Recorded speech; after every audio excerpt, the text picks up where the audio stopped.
of several longhouses. A longhouse has several families living together, and we share to make sure no one is in need. We grow most of our food in our farms. The most important foods we grow are corn, beans, and squash. We call those the Three Sisters. We also grow pumpkins and sunflowers when we can, but the Three Sisters are the most important to us. Our women do most of the farming after our men clear the land. Our girls go with us and learn to farm. Hunting and fishing.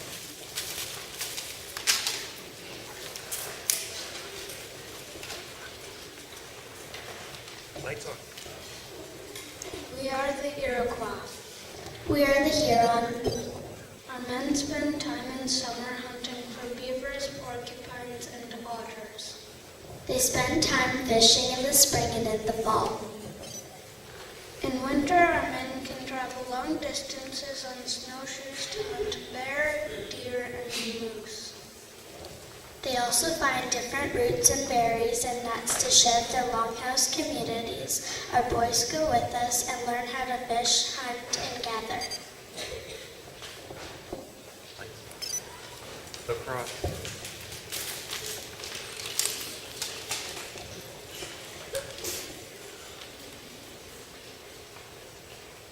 Lights on. We are the Iroquois. We are the Huron. We share stories with our children. Stories are important to help us understand why we are here and how we must live. We celebrate the riches we gain from the earth and the sea with our families. We play a hard game which demands strength, speed, and dexterity. The Frenchman who will visit us will give us the game the name of the cross. War. Lights. We are the Iroquois. We have discovered that 5 arrows bundled together are stronger than one and impossible to break. We will create a great confederation of 5 nations. We will be stronger and have more land. We will have more space. We will create a great peace between the 5 nations, and we will offer the Huron the chance to participate in this great peace. We are the Huron. We wish to remain one nation and be independent. We do not wish to be a part of the Iroquois Confederacy. We wish to remain simply the Huron. Then we must make war on those who reject us and force you to be a part of our great peace. You will be part of us, or we will conquer you and take what we need for our families. We are the Huron, and the Iroquois are our enemies. We are the Iroquois, and the Huron are our enemies. We will fight until the Huron are no more. Heading out.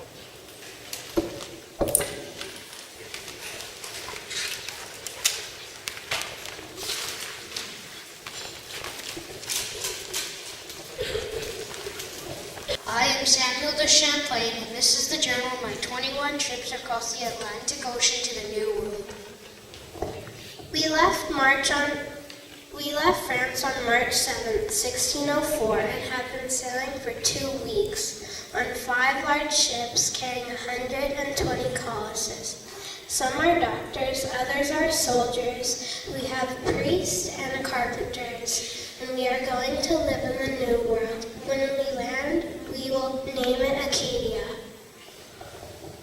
We are ready to build houses, start farms, and trade with the Aboriginal people for furs and food.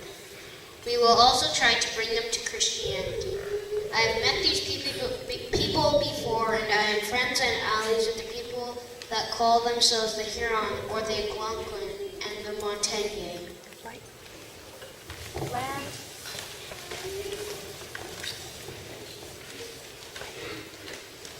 Ahoy, land ho! We have spotted the shores of land, and all around our boat fish are jumping, and we can almost reach out and catch them with our bare hands. There are so many. The moths.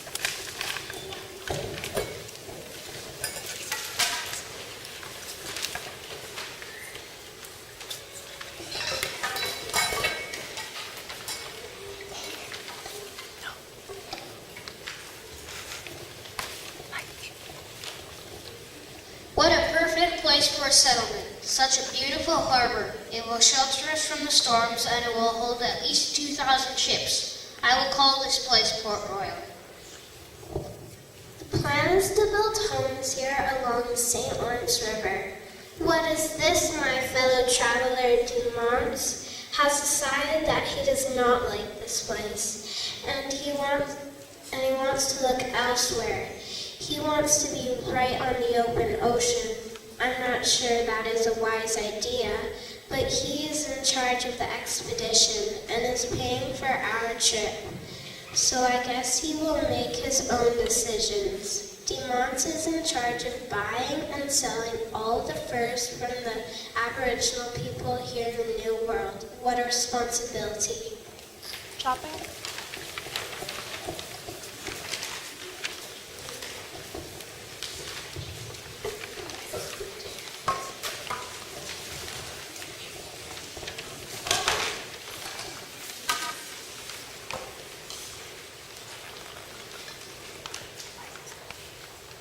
It is spring and we have left Port Royal and have sailed south until reaching an island. Dumont named this island St. Croix Island, and he decided that this was a good place to start our colony. Building right on the open ocean? Okay. We got to work right away. There was plenty to do. Imagine an island of forest. That was what we had to work with. We all had our jobs and everyone was busy. We worked through the summer building a barricade that could hold our cannons so that we could protect ourselves against attack. We had to cut down trees to build our houses, a kitchen, a church, and a forge where we can make things of iron. Planting?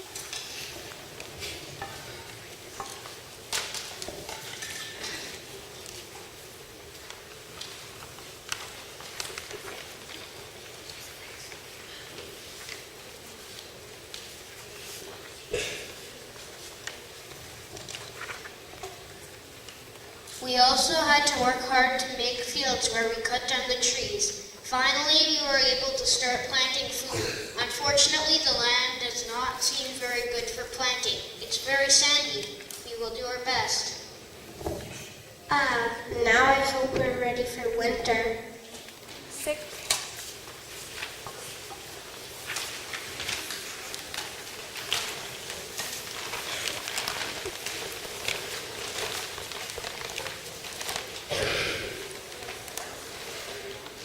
Four months later. We are starving. 35 of my friends have died over the winter. This island does not have any protection from the winter storms that come off the ocean. We built the houses too far apart and now we are freezing. We have contracted a disease called scurvy because we do not have enough vitamin C. We don't have any fresh fruit or vegetables. Imagine eating frozen meat and frozen vegetables every single day. We don't have enough to eat because our gardens didn't grow because of the sandy soil, and we don't get very much food from the trade ships that pass through. Picking leaves?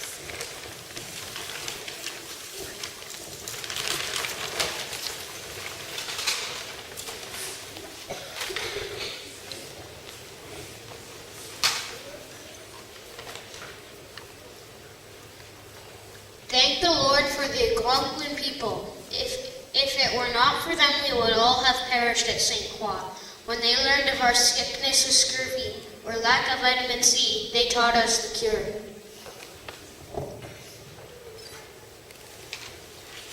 Tea?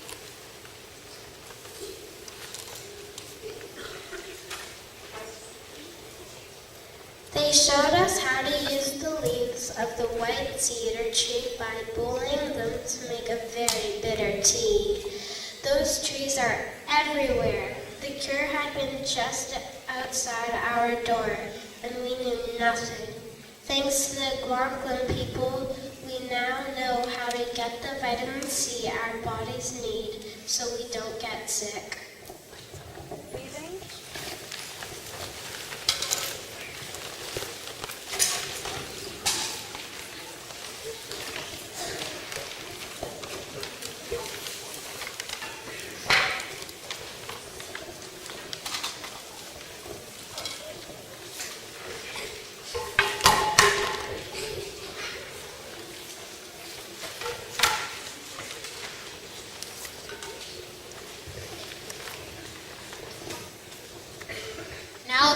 one less thing to worry about. But we still have the problem of not enough food and their homes are built far away from each other. I think it's time to find a new place to live. We have only lived here 1 year, but we have decided to leave by June 5th, 1605. Building.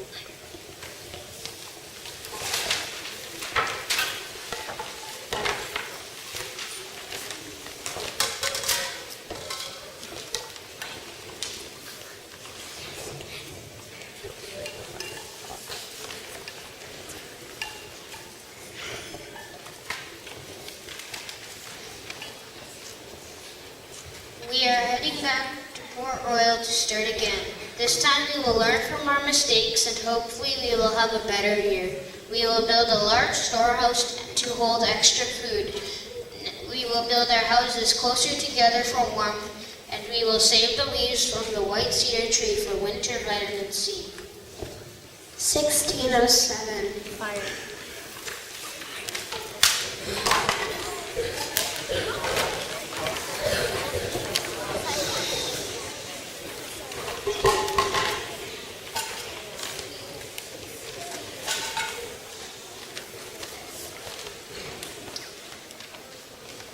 We have been living here in Port Royal for 2 years. We have lived off of the land, but also off of the money we make from the fur trade by sending furs back to France and selling them to make hats and scarves. We are able to survive here in Port Royal, Acadia, by the dry food we receive from the fur trade ships. What is this I hear? A letter has come from France. The Mons is no longer in charge of the fur trade in Acadia. What will happen to us? How will we have money to buy food from the ships that trade with us? Leaving.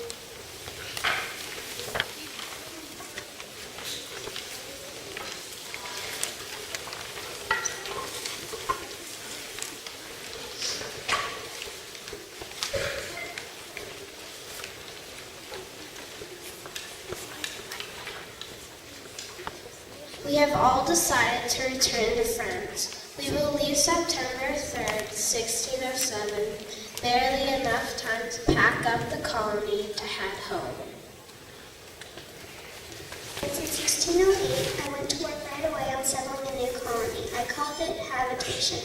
Things went very poorly at first, just like St. Croix. We experienced an awful winter the first year. Many of our colonists suffered with scurvy and other sicknesses. I prayed to the Lord to help us, but we lost many lives before the spring thaw came. Light off.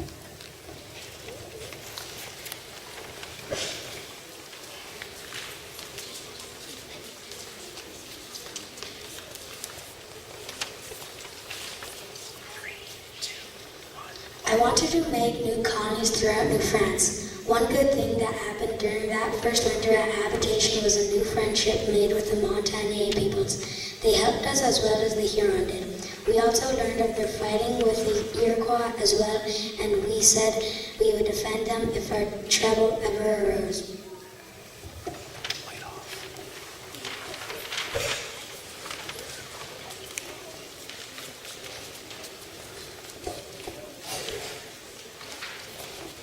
3, 2, 1. Light on.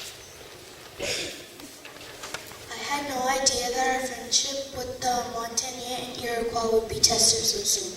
That very summer of 1609, we canoed into Iroquois territory and were spotted by a Mohawk party. They were friends of the Iroquois. We met them in battle, and I suppose you could say we won, but I was hurt. The battle was fierce. I hope to never do that again.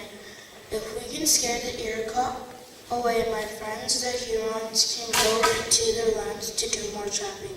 The King of France would sure like that.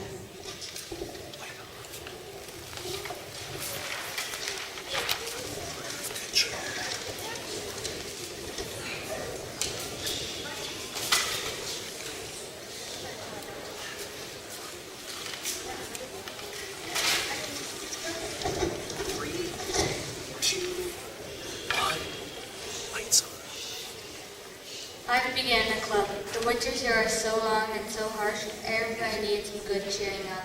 I call it the Order of Good Cheer. When we got together, each man would take turns at being the chief steward and caterer. They had to cook a great meal for everybody. You wouldn't believe the dishes they came up with. Roasted bear, otter, beaver tails, even wildcat. Most of them were quite delicious. We ate, we sang, we danced, and told stories. It sure made those harsh winter's nights pass quicker, and everybody got a chance to fill some buckets that were running empty by the dreary days. Lights on.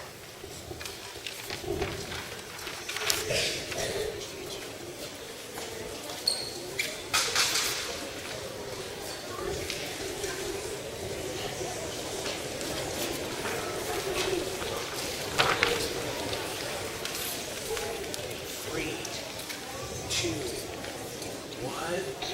Lights on. I dreamed of more settlements, more farming, and of course, more trading. This was no easy thing. We had competition from the English and Dutch. The enemy First Nations were always trying to block the trading routes. We managed to slowly build other routes and continued meeting with friends, the Huron, the Montagnais, and the Algonquin. I began sending priests along the trading trips so we could introduce them to Christianity. Lights off.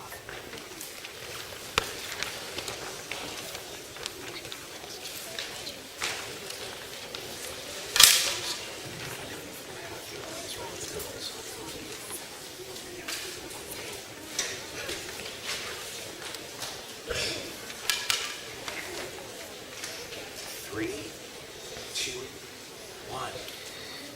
The settlements are growing and King Louis is sending more settlers to farm the land.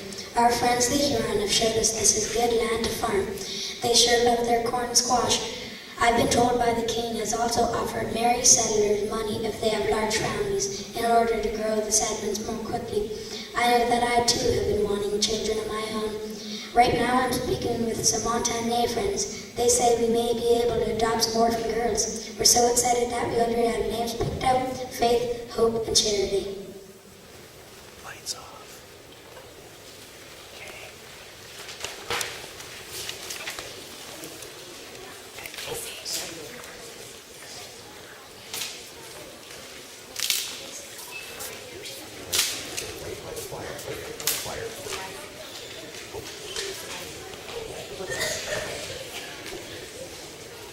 Lights on.